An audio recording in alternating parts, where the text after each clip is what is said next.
consideration of the legislative branch bill. It's not really finally because we will go back to CJS.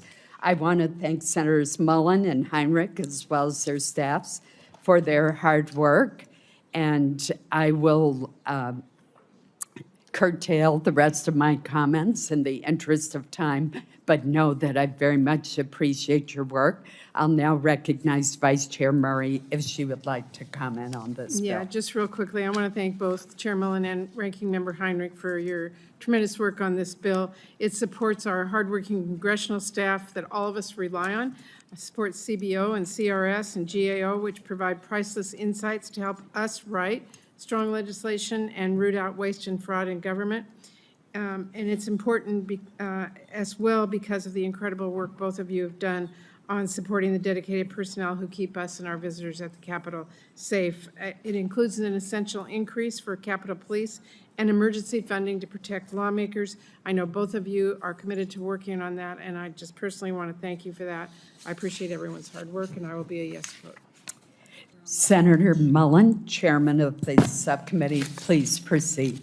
Thank you, Chairman. I want to thank the committee leadership for the commitment to moving this appropriation process forward. The American people deserve transparency and accountability in the budget process, and this is a positive step forward. I also want to thank Ranking Member Heinrich, who we have a very good relationship with, for his support in drafting the bipartisan legislation branch appropriations bill. This meets and needs the needs of Congress and our agencies in a fiscal responsible manner. The bill, which provides $7.1 billion in funding to the legislative branch, builds a strategic investment we have made to improve the security of Congress and strengthen our capabilities to work on behalf of the American people. It also provides additional resources for the Senate Sergeant at Arms and the Capitol Police to keep the Capitol complex, the members of Congress, our families, staff, and most importantly, our visitors safe while they're here.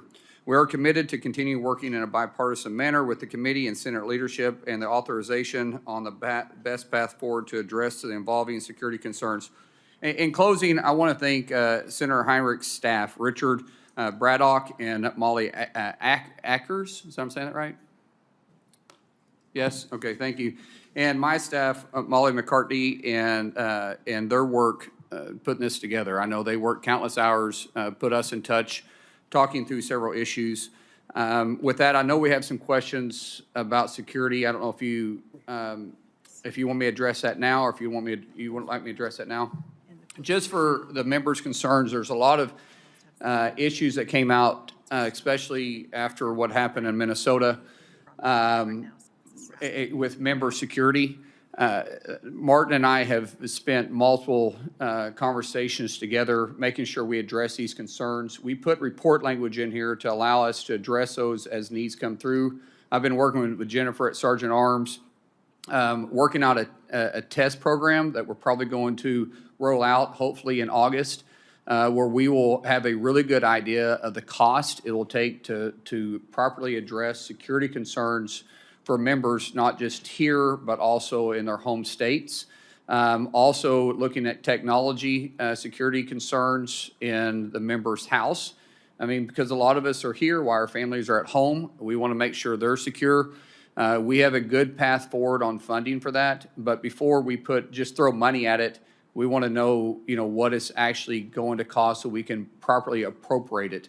I am absolutely not opposed to looking at security for everybody here. I think that is probably something we need to do, and I'm fully committed on following through with that process. But I can come back to committee hopefully in 2 months and actually have a very accurate proposal to what we need to fully fund the program. That I'll yield back. Thank you. Senator Heinrich. Thank you, Chair Collins and Vice Chair Murray. The legislative branch bill is the smallest that this committee produces, but it's also one of the most important because it really helps ensure that we maintain our role as a separate and equal branch of government. And this balance of power has never been more important, I think, than probably right now.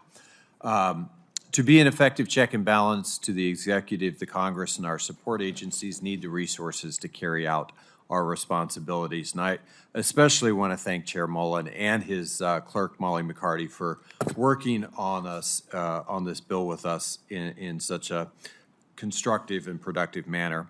I also want to thank my team, including Richard Braddock and Elizabeth Hill, for their work to develop this bipartisan bill. Neither side got everything we wanted, but we continue to find common ground on many important matters. To achieve that goal, our bill continues to focus on investments in security, oversight, campus operations, and constituent services. And I want to again thank Chair Mullin for his commitment to work with me on ensuring that we provide the necessary resources for the protection of the Congress.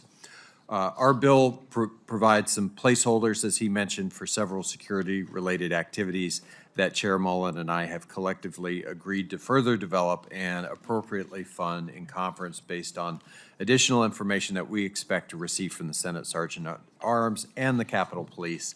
And I think that this bill really provides a bipartisan package that supports our most critical needs, and I would urge all of our colleagues to vote for it. Madam Chair, that is the bulk of my comments.